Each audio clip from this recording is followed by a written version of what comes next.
So we're going to look here at another family in organic chemistry. And like I said at the beginning here, we're looking at the naming of compounds, pretty heavy. We'll look a little bit at reactivity later, but this is on the naming. And so far we've seen alkanes and we've seen cycloalkanes. The next group is called an alkyl halide. And alkyl halides have an alkyl group R, but the difference here now is that instead of being connected to just hydrogen, alkyl halides are connected to one of the halogens. And so usually in organic chemistry, that's going to be a fluorine, chlorine, bromine, or iodine. And how these are, well, there's different ways to do it. These have two different ways that you'll sometimes see them named, and you can name them either way. For example, CH3I would be a methyl group connected to an iodine atom. And like we've seen a lot of times, the iodine is called iodide because that's the more negative part here. So the most common name for this thing would be methyl iodide. It's just a methyl group CH3 and an iodide, which is iodine in a compound. So for example, if you had a Cl there instead of an I, you would call it methyl chloride, all right? And if you had a Br there instead of an I, you would call it methyl bromide. No problem. Now, since I started teaching this section of organic chemistry, some of the people that have taken organic chemistry, and I talked to them later, and said, Russell, you really better talk about the other way of naming. And I was like, fine. And so this is kind of the newer school way of doing things, and I just want to introduce it here because you might see it both ways. Now, when I was in organic chemistry, and I had to walk uphill to school both before coming in and coming home, but anyway, we always just would call them methyl iodides. But a lot of times now, you're seeing this kind of version, iodomethane. So how this works, if this was an alkane, it would be methane, CH4. But there's an iodine on it, so they give it chlorohalomethane, or in this case, iodomethane. So let's pretend again this was a Cl instead of an I. What we would call methyl chloride, you could also call chloromethane. Or if this was a Br, you could also call it bromomethane. And again, I want you to be prepared for both versions. I think this newer way is winning out over my old school way, so just let you know, but you will see it both ways. This is an example here of how this other system works. This is a 1, 2, 3 carbon system, and 3 carbons are propyl, as we talked about earlier. If this was an alkane, it would be a propane. And this one, though, has an iodine off the middle carbon, the second carbon. So in this new school way of calling it, you would call it 2-iodopropane. That tells the chemist that your longest chain of carbon atoms is 3 carbons, 1, 2, 3, and your iodine is off the second carbon. In my way, we would have called this a 2-propyl iodide. Either way is fine, but I kind of think this way is winning out now, so just that's why I wanted to talk about it.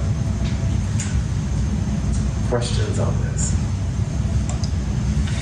Chlorine, bromine, and iodine are very common. They're great starting agents for making other compounds.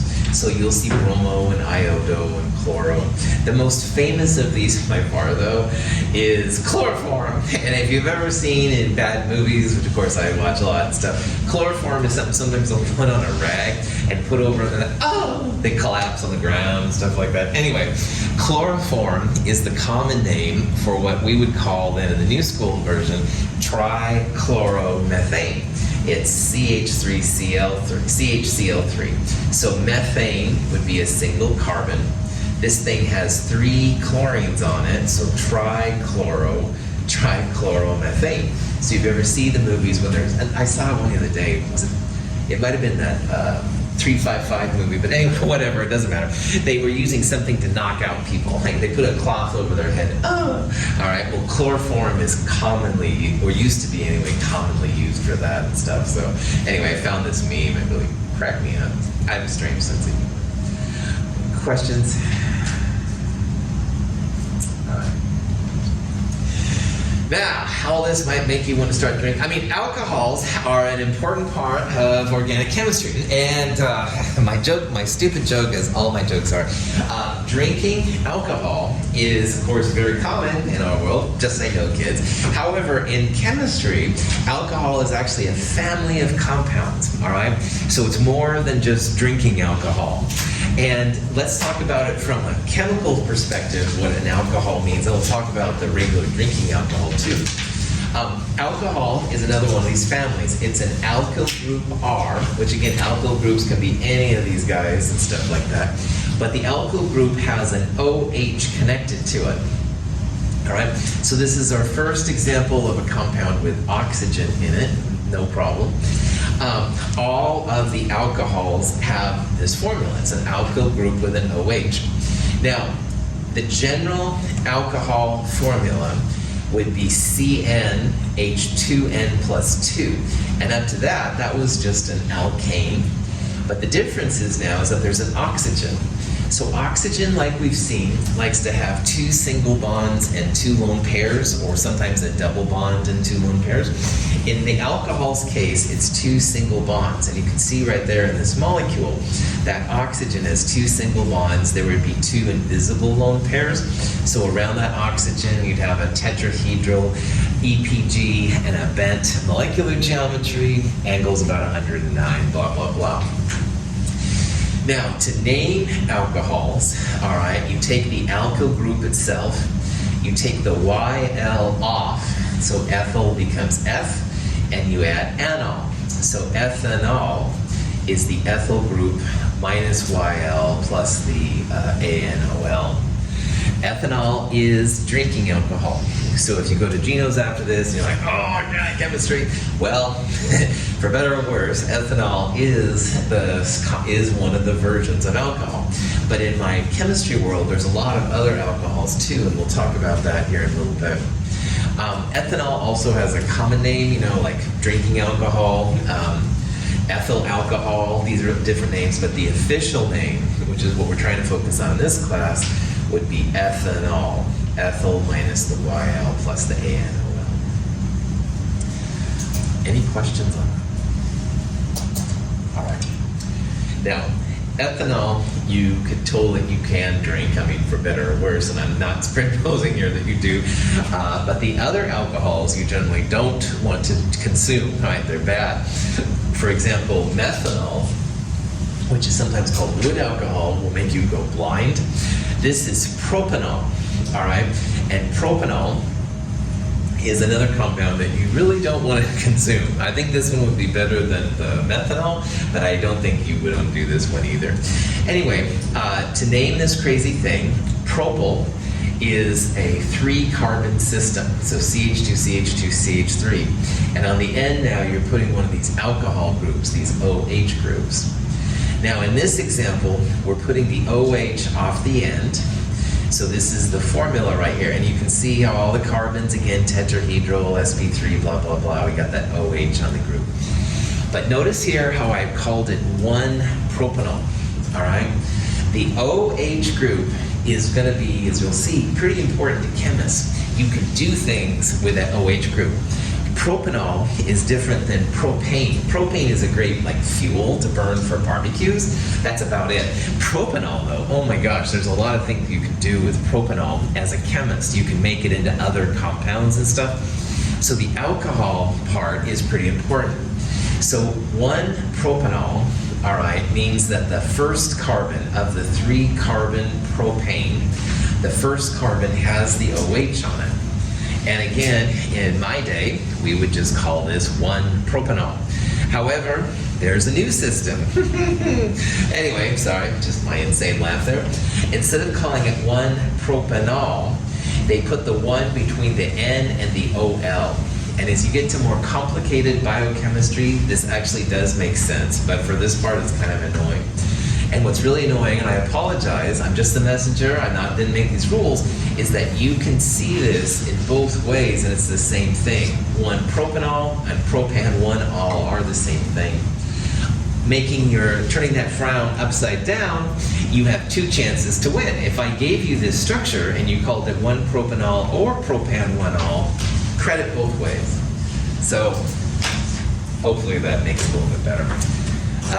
Questions on any of that? But the other part, notice I didn't have a 1 on the ethanol, all right?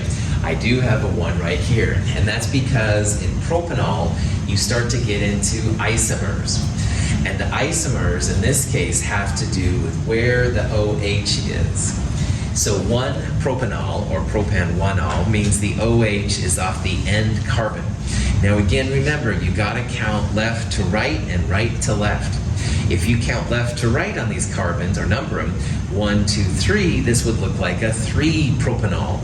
But if you count right to left, 1, 2, 3, 1-propanol would be a better name because it's a smaller number.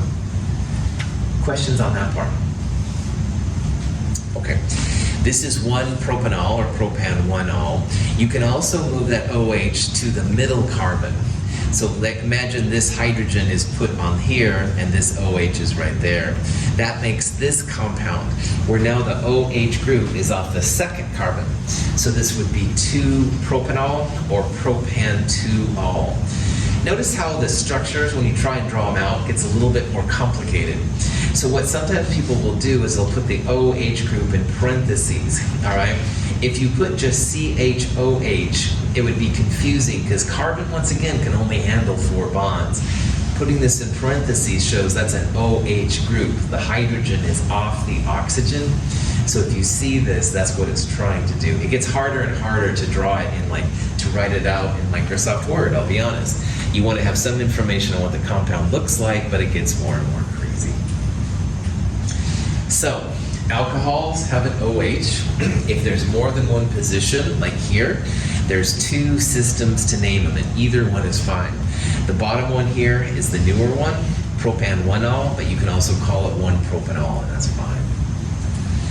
This is isopropyl alcohol. That's a more common version, I think, than regular propanol, so that's another common name.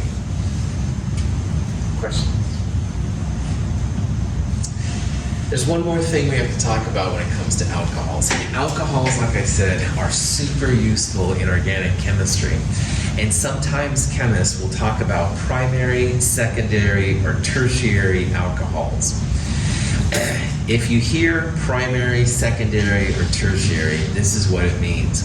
The OH is, of course, connected to a carbon to make it an alcohol. And you look at that carbon and the number of alkyl groups around that carbon. If there's just one alkyl group on the carbon with an OH, it's called primary. So for example, ethanol would be a primary alcohol. This carbon has the OH on it, and this carbon is connected to one carbon. So this would be considered a primary alcohol. On the other hand, if the carbon with the OH is connected to two alkyl groups, it's called a secondary alcohol. So rubbing alcohol, i.e. isopropyl alcohol, i.e. 2-propanol, i.e. propan-2-ol, that was a lot of names, sorry. Fascist chemistry. Propat back on. These are the power. Blah, blah, blah. This carbon has the OH, and this carbon is connected to two alkyl groups. So this would be considered a secondary alcohol.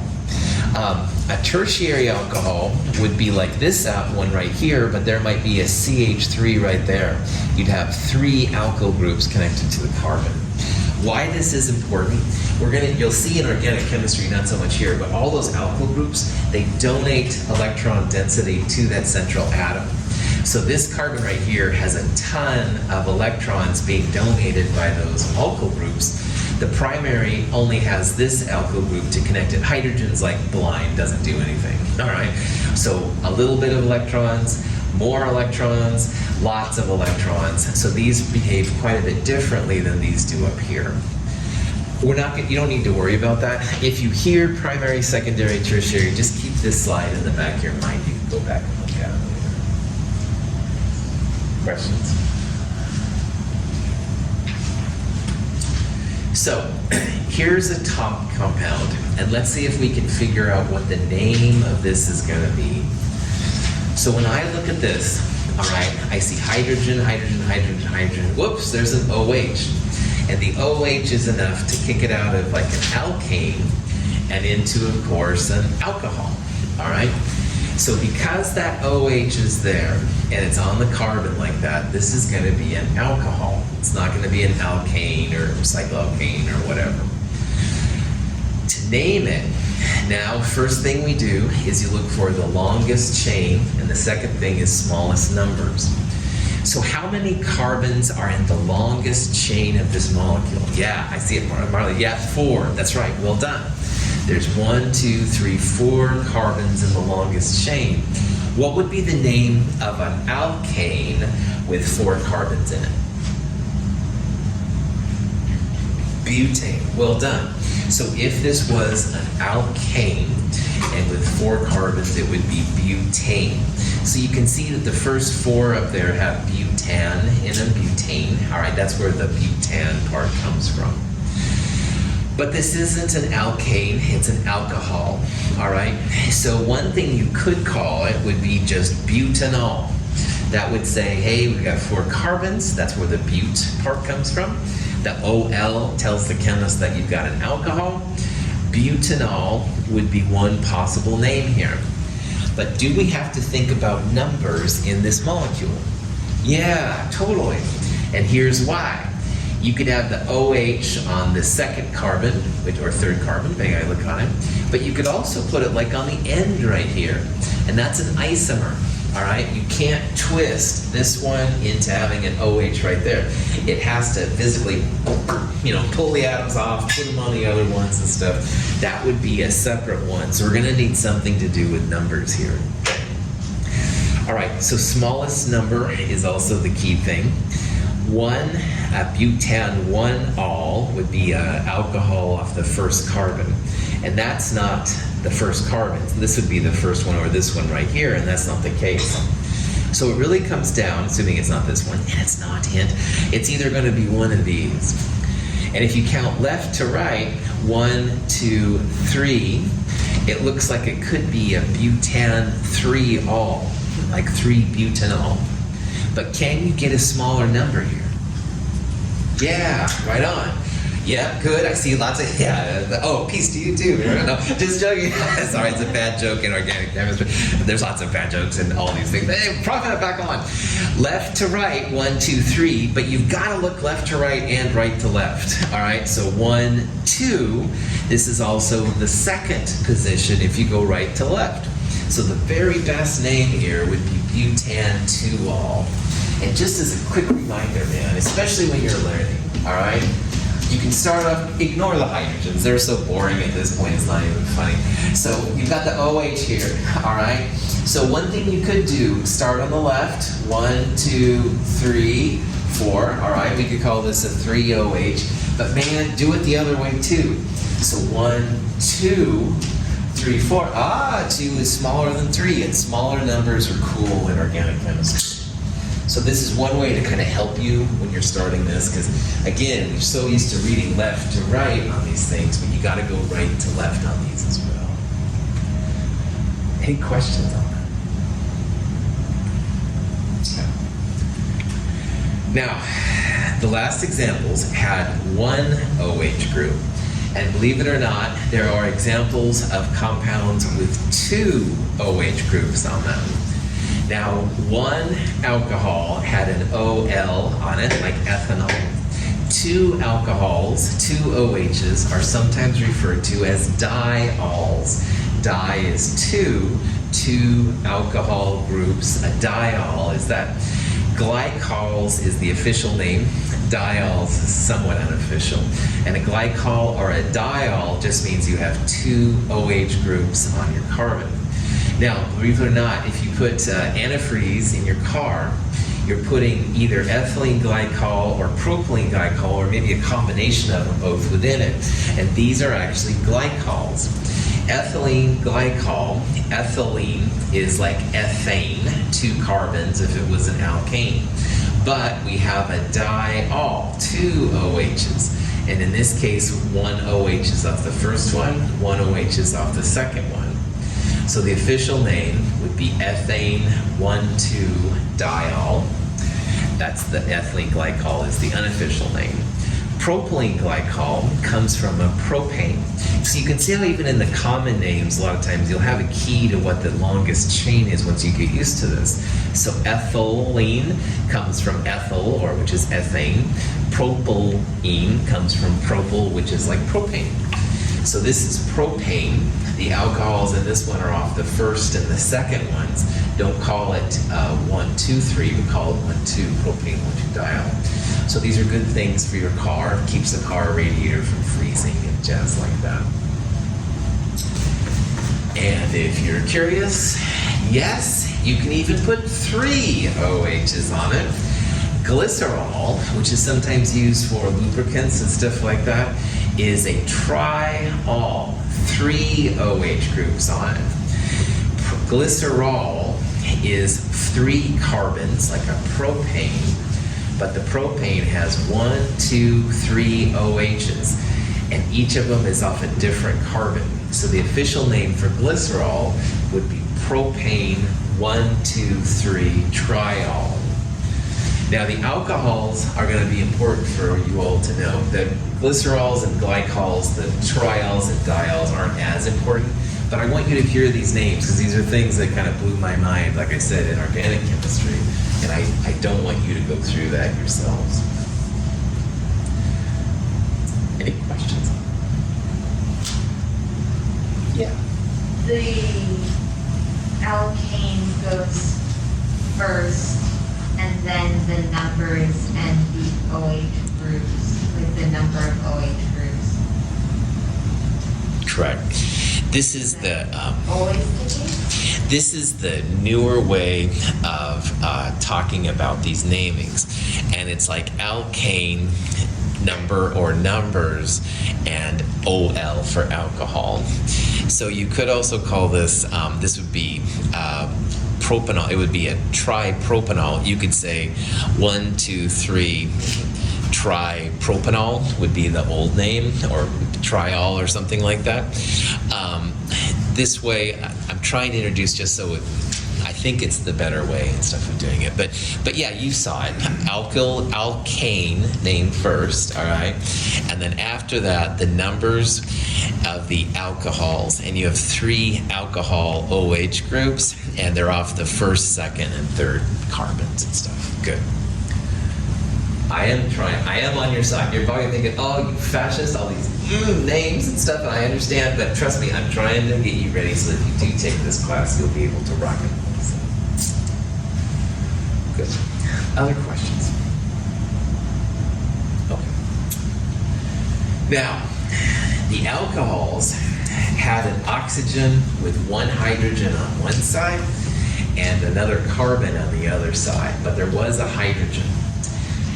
Oxygen has 0 formal charges, as we've seen, when it has like 2 single bonds and 2 lone pairs. But you don't have to have it to a hydrogen. You can have both of them to different alkyl groups. So if you take the OH and you pluck the hydrogen off, and you put the oxygen in the middle of carbons, it becomes what's called an ether. And an ether is very structurally similar to alcohols. It's just that the oxygen no longer has a hydrogen on it. If it's an alcohol or a diol or a triol or whatever, it's an OH group. An ether is the oxygen in the middle of alkyl groups. So this is an example of the most common ether by far. And this used to be readily used by a whole bunch of different people. There's 2 ways, of course, of naming this, big surprise, but the old school name, this is an ethyl group, CH2CH3. And on the other side, you have a CH2CH3. So you have 2 ethyl groups in an ether. So So the way that I used to talk about this all the time, dialkyl ether, or in this case, diethyl ether. A diethyl ether used to be a solvent. You could go to Fred Meyer's and Home Depot and buy easily. All right, it was a really cool one. It's got some powers we'll talk about later in Chem 222 that make it really neat. Unfortunately, when people started making meth out of their houses and basements, diethyl ether quickly went to a banned list. And now to get diethyl ether, you have to fill out like paperwork with DEA or whoever does this kind of stuff. It's no longer as easy to get diethyl ether. We have some here at Mount Hood, but it's kind of a difficult process to get just because people use it for making drugs and stuff like that, which is too bad. But anyway, I digress. Diethyl ether is by far the most common of the ethers. Sometimes when people put a cloth over someone's mouth and they collapse, they get knocked out. It is chloroform sometimes, but sometimes it's diethyl ether too. Diethyl ether vaporizes pretty easy, so it gets in your body easy and makes you knocked out from lack of oxygen. But regardless, neither here nor there. To write a general form of an ether, it's an oxygen in the middle of two alkyl groups. So you wouldn't have a hydrogen there, because a hydrogen, if it was on one side, would make it an alcohol. So you have to have alkyl groups on both sides. The generic formula for an ether is the same as an alcohol, and we'll talk about this in problem set 3. The ethers and the alcohols have the same formula. And you could also have like dimethyl ether, which would be a CH3 there instead of an ethyl, and a CH3 there. Those are all the different possible ethers. Questions? Yes? Will it always have the Greek prefix di because there's an R group on each side of the oxygen? Really good question, and not necessarily, Ben. That's a really cool thing you asked, Ben. Ben asked if you always had a di in front of it.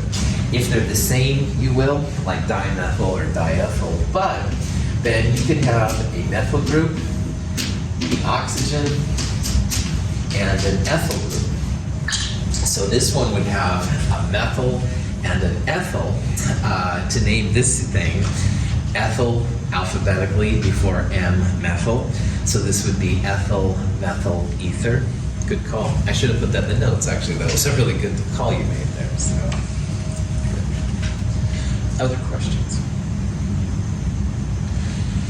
Now, this was another area where my students who went on to organic chemistry that I talked to afterwards said, "No, Russell, you should really put it the other way." I'm like, oh, fine. So diethyl ether, dimethyl ether, ethyl methyl ether are very, very common, but in the new school way, which is probably better, there is an alternative way. Now, the IUPAC is the name of the group that makes the official rules for chemistry, and they've actually adopted this. So diethyl ether arguably is no longer a cool name to use. My old school ways here. So let me show you an example of how the IUPAC works. Here's an ether right here, and it's got an oxygen. It's in the middle of an ethyl group and a propyl group. All right. In the official IUPAC, you have to make a designation between the shorter alkyl group and the longer alkyl group. So ethyl has 2 carbons and propyl has 3.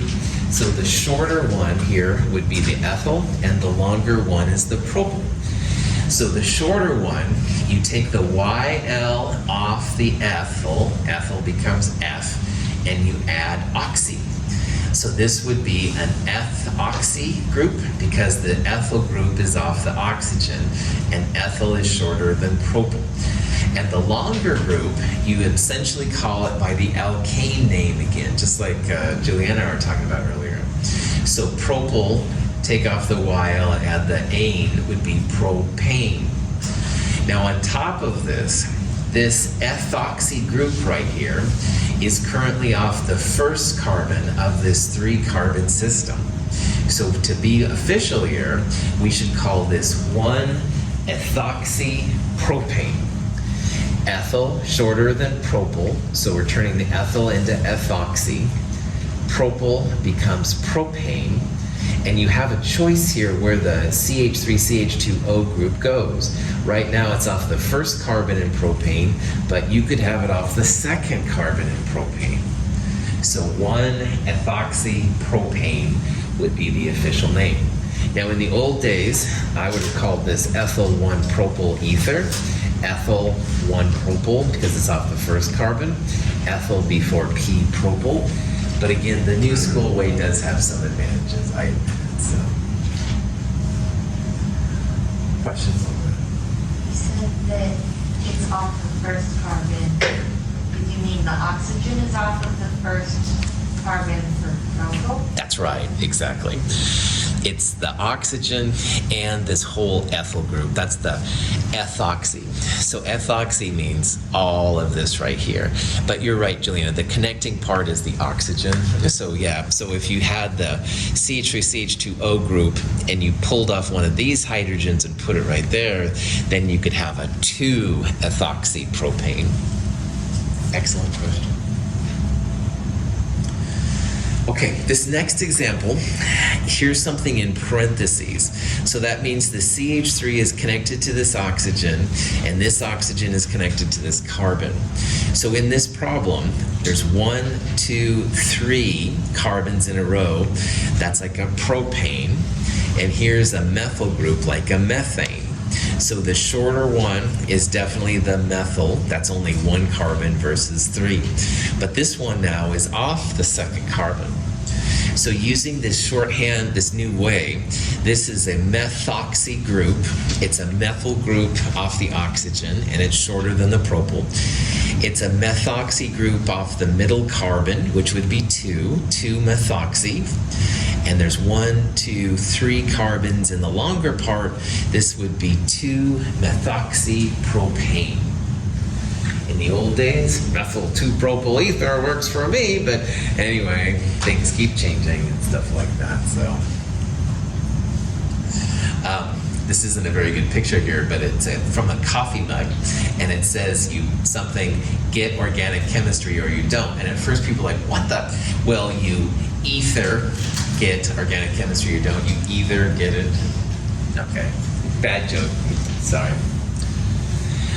Any questions on this? Okay. So alcohols, OH, ethers, have oxygen in the middle of 2 alkyl groups. No OHs in ethers. But there's no reason that carbon has to have 2 single bonds. We saw in the last section that formal charges on an oxygen are 0 if there's 2 lone pairs and 2 bonds. So 2 single bonds we've looked at so far. Now we're going to look at some compounds that have an oxygen with a double bond on them. Now if you have a double bonded oxygen, there's no more areas out here for bonding. So like this oxygen would have 2 lone pairs, although they're not showing. And of course the double bond O is connected to a carbon. If carbon is connected to a double bond, the C double bond O group is called a carbonyl. And that's a term we'll start playing with off and on and stuff in chemistry. So if you hear about a carbonyl, it's just a carbon-oxygen double bond. This molecule right here has a carbonyl. There's a carbon-oxygen double bond right there. And a carbonyl is pretty helpful when it comes to making compounds. So I said earlier how the alcohol group you can do so much with, you can do a lot with a carbonyl too. And we won't look at these things too much in this class, but in the future you will. So a ketone has a carbonyl, all right, a carbon-oxygen double bond. And the carbon-oxygen double bond, that carbon, if it's connected to 2 alkyl groups, an alkyl group on both sides, that's what makes a ketone. So this is a ketone because A, it has a carbonyl, and the carbon with the carbonyl B has alkyl groups on both sides. No hydrogens, no chlorines, no anything else. You have connections to carbons. So to name this ketone, there's 1, 2, 3 carbons, all right? And if this was an alkane, it would be propane.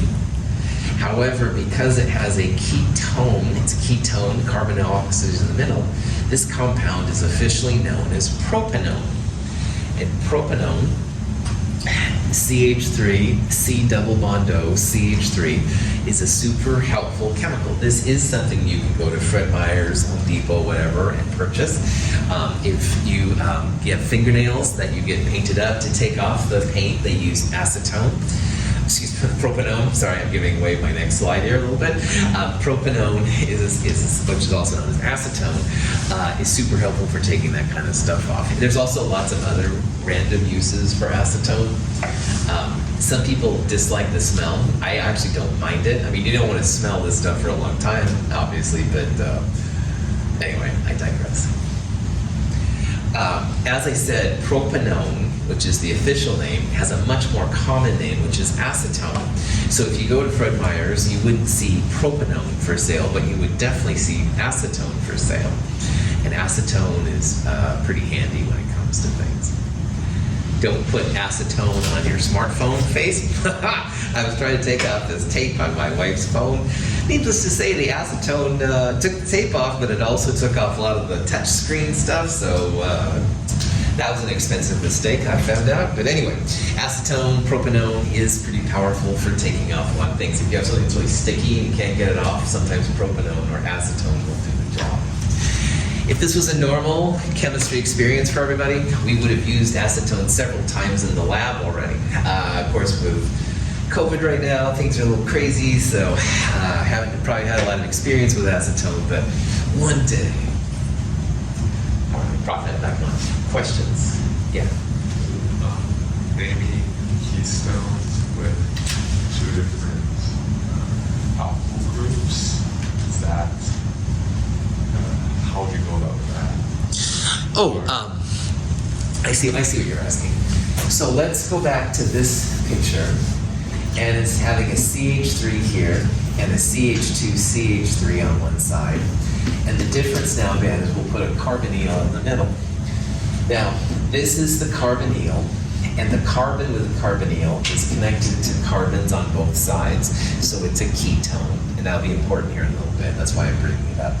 But to name it, finally get to your question, 1, 2, 3, 4 carbons. This would be butane. If it was an alkane, this would be butanone. All right? The ONE name says that it's a ketone. So notice how, first of all, I verified that it was a ketone. Carbonyl, carbons on both sides of the carbonyl. And then I just counted up the carbons, alkane to ONE. Good. Excellent question. Other questions? Now, why I made a big deal of making sure it was a ketone is because there's a similar group to ketones called aldehydes. And aldehydes also have a carbon-oxygen double bond, a carbonyl. But the difference between a ketone and an aldehyde is that on the carbonyl, you have at least one hydrogen, all right?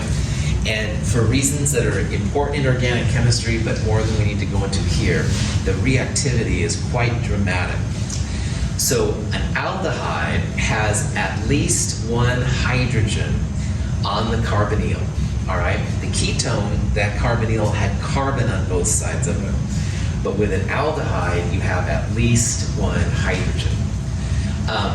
The most common of all the aldehydes, at least in my opinion, is if you have a single carbon, double bond O makes it a carbonyl, and you have hydrogens on both sides. Now, just like Ben asked about earlier, I looked at the number of carbons on the ketone and gave it an ONE ending. For aldehydes, you give them an AL ending. So if you had one carbon and it was an alkane, what would be the name of it? Methane. That's right. One carbon would be methyl turned into methane. But instead of methane, we've got this crazy carbonyl.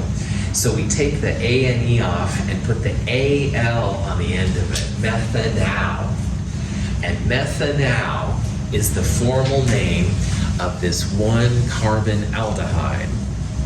Now methanol is probably not a name that you've heard of before, but I'll bet that you've heard of formaldehyde, which is what people use for bodies. It's for preservation and insects and animals, all that biology stuff that Jonah maybe can tell me more about. But anyway, formaldehyde or formalin, which is the water-based version of formaldehyde, by the way, is pretty common as a preservative, and there's lots of things you can do with it. So methanol is the official name, while formaldehyde is the unofficial name, which is kind of crazy. So again, ketones and aldehydes are pretty similar. Both of them, first of all, you identify by the C double bond O, but you separate the two because aldehydes have at least one hydrogen oxygen, okay?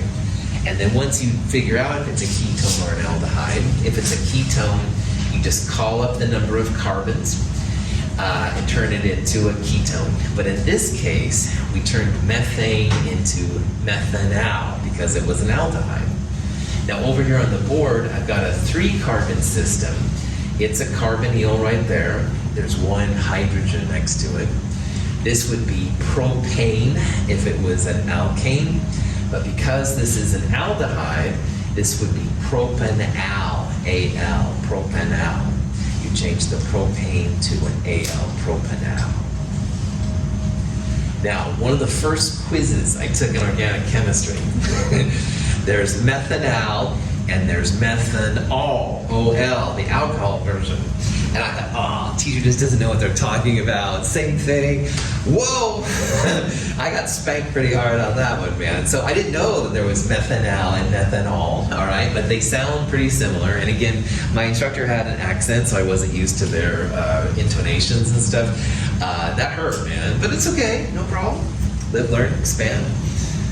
Brought that back on. Any questions? Okay, so let's say that we wanted to name this compound here, all right?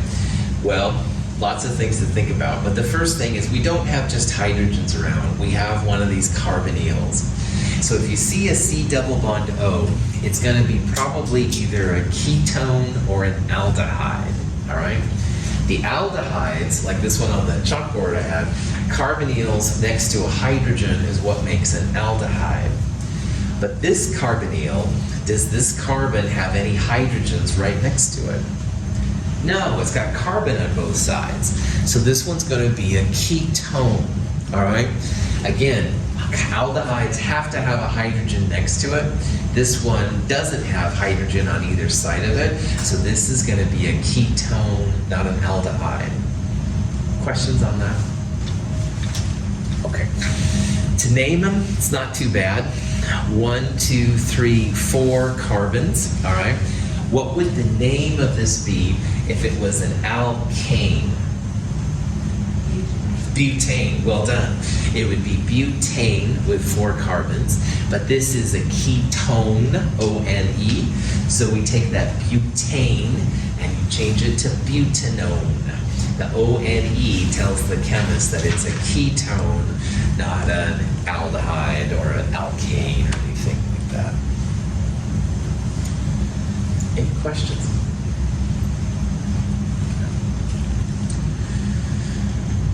Now, we're now going to change focus here a little bit and talk about different things that carbon can do. And this was another area that really just kind of blew my mind. We talked about alkanes and cycloalkanes. And alkanes were all sp3 hybridized carbons. So that means carbons with 4 bonds and stuff running, no lone pairs of course, no double bonds, no triple bonds. There's nothing wrong in organic chemistry with putting triple bonds between carbon atoms. And if you think about it, carbon likes to have 4 bonds. So 3 bonds, if you will, to like this carbon with a 4th bond to something else. So an alkyne, K-Y-N-E, is a carbon-carbon triple bond in that group. And carbon triple bonds are pretty reactive, all right? We talked about how a triple bond or double bonds, they're like bread over the sandwiches and stuff. Well, that bread over the sandwich gets reacted with pretty readily. So these guys are more reactive than alkanes. Alkanes are basically things you burn and that's about it. But there's some really cool chemistry you can do on triple bonds because of that bread over the sandwich phenomenon. So anyway, the general formula for an alkyne CnH2n minus 2. You have to remove 1, 2, 3, 4 hydrogens to make it possible to make an alkyne. That's why the formula gets weird. Now, to name them, they're not, I don't think, too bad. Figure out the longest number of carbon atoms. So 1, 2, 3, 4, 5. If it was 5 carbons, then it was an alkane. It would be pentane. But this is obviously not an alkane. This is an alkyne. And you know that because of the triple bond.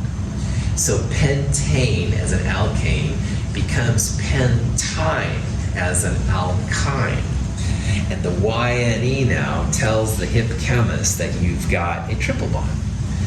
Now, numbering is still important. Count both ways. Smallest number is the winner.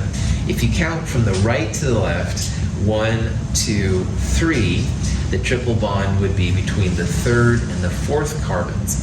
So you would call that 3-pentyne.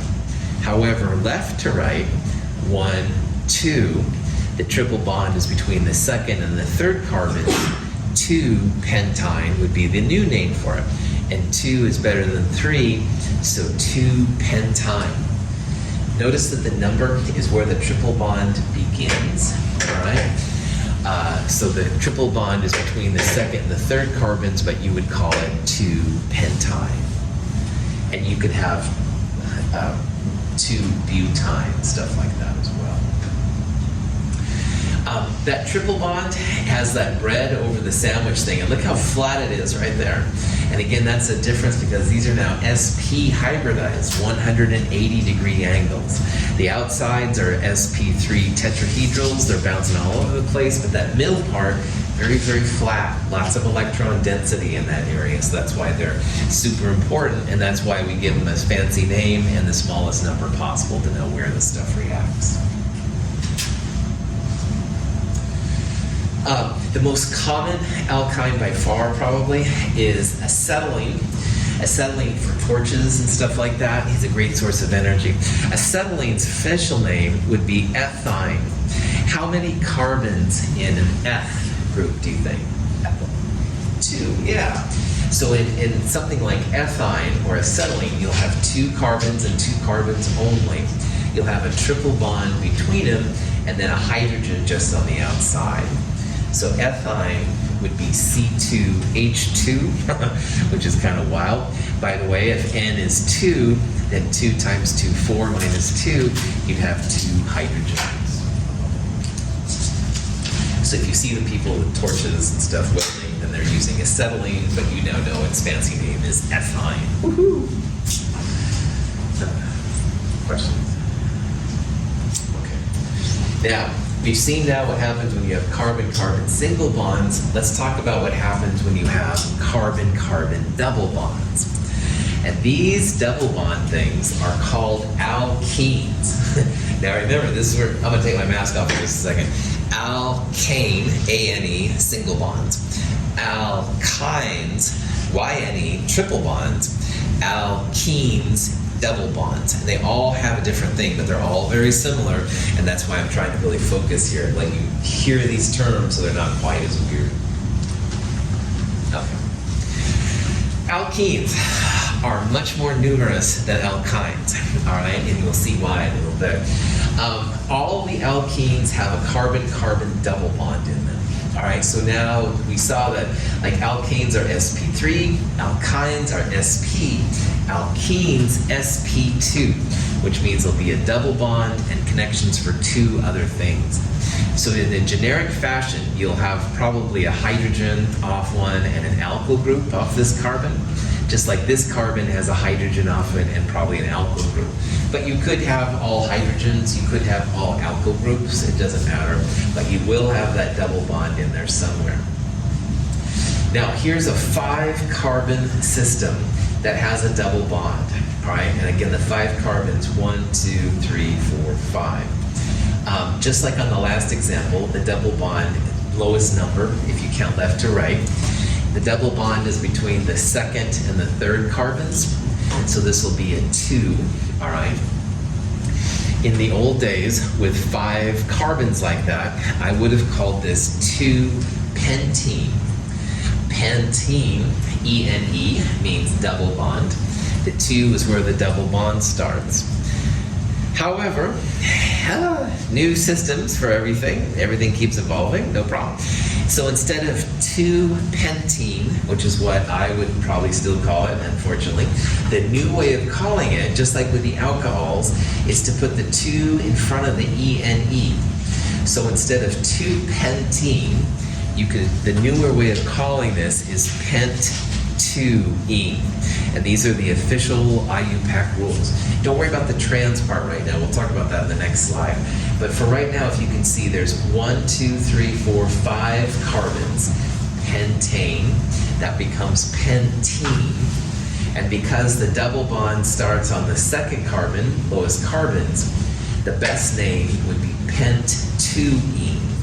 Now, Caden calls this 2-pentene on my quizzes and exams. That's fine, all right? But just realize the new school way, not AC/DC anymore. That new school way would be pent-2-ene, the number before the E and E part. Questions on that? All right. Now, notice this trans thing. And I mentioned this very briefly in last week's problem set. When it comes to double bonds, all right, often you have a choice what happens around the double bond. And we'll talk about that in a second. Sorry, I forgot about this part. This question says, which of the following could be an alkene? Now, the formula for an alkene is CnH2n. So for every n carbons, you'll have twice as many hydrogens. So could C2H4 be an alkene? Yep, because N is 2, 2 times 2 is 4. This could definitely be an alkene. If you look at this one now, C5H10, if N is 5, 2 times 5, 10, this one could also be an alkene. So for alkenes, you have to have twice as many hydrogens as you have carbons. So what this means is that both 1 and 2 could be alkenes. Now, earlier we saw this problem, and we saw that this one qualified for something else. It was the cycloalkane. This one didn't because there weren't enough carbons, but this one did. Cycloalkanes and alkenes have the same formula. It's a generic formula. They're both CnH2n.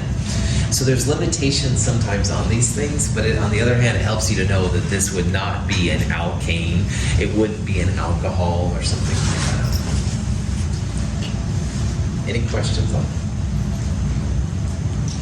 Okay. When it comes to double bonds, that double bond does not rotate without adding a lot of energy to it. This is something we saw in chapter 8. So this leads to what's called cis and trans. Now, both of these little pictures right here and these pictures over here, these are all 2 butenes or but-2-ene. So what that means again, but means 4 carbons, so there's the 4 carbons. The 2 means that the double bond is in the middle carbon. So 1, 2, 3, 4.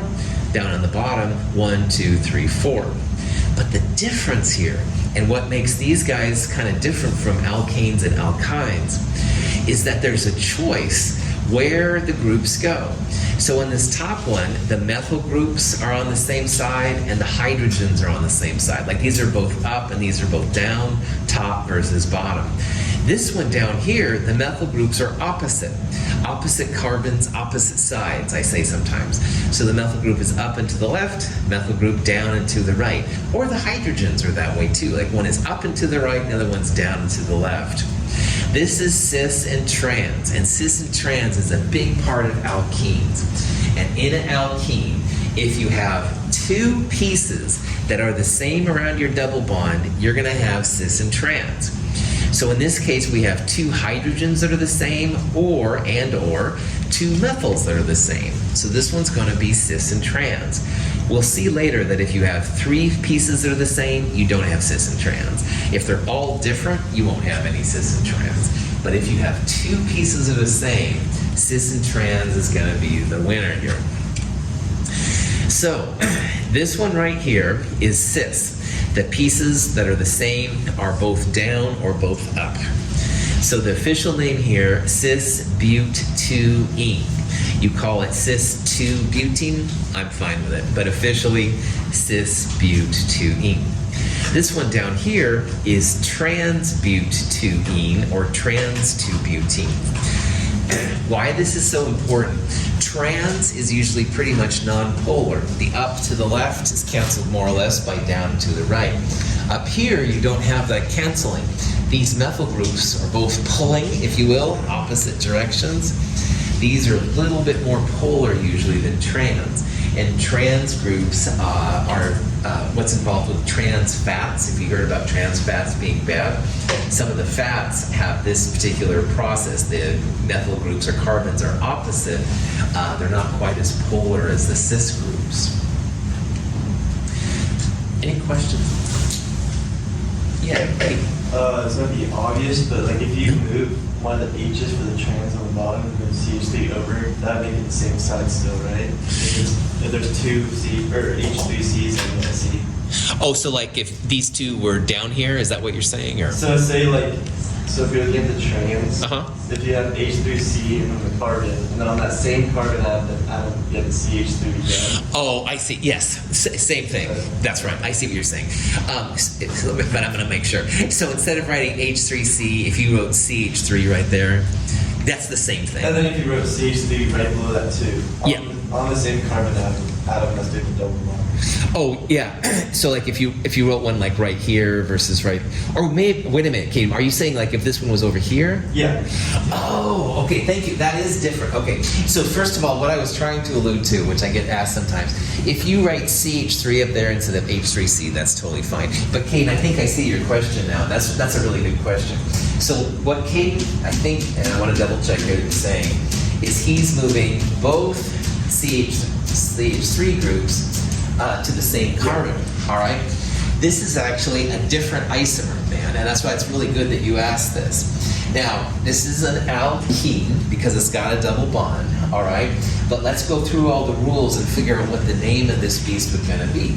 Now, first of all, this is an isomer, all right? It's got all the same pieces. But if you think about it, your longest chain of carbon atoms now is 3. All right, and you can't put this one in the same thing. So if this one was by itself, you could say something like propene, all right, and this methyl group is not in the 3 carbon. So I would call this 2-methylpropene. It's another isomer of this crazy thing. But it's a propane now, it's not a butene anymore. These guys, like you can circle all 4 carbons and get away with it. But this one down here, you can't. Sometimes I refer to these as the 1-1 isomer, which isn't really very good, but the similar parts are on the same side. Like here, they're opposite sides, opposite carbons, or same side, and stuff like that. Okay.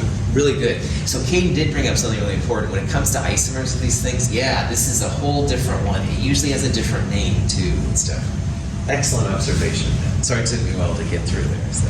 I might have explained it. Nah, you're big. I'm just spacey. Any questions? All right. Cis and trans, super important to break cis to trans or vice versa. It takes a lot of energy, all right? It's at like 200 plus kilojoules per mole, which is more than most of the things happen normally. This kind of stuff is around us all the time. Lemons and oranges, very similar smells, all right? But the difference is around the double bonds, and the double bonds can be different. So a lot of these are just normal. They smell similar, but they're a little bit different and stuff, which is kind of crazy. So alkenes are kind of cool. Anyway, this is a good place to take a break. It's about 10:58. We'll meet back here 11:02, 11:03, something like that. 11:03.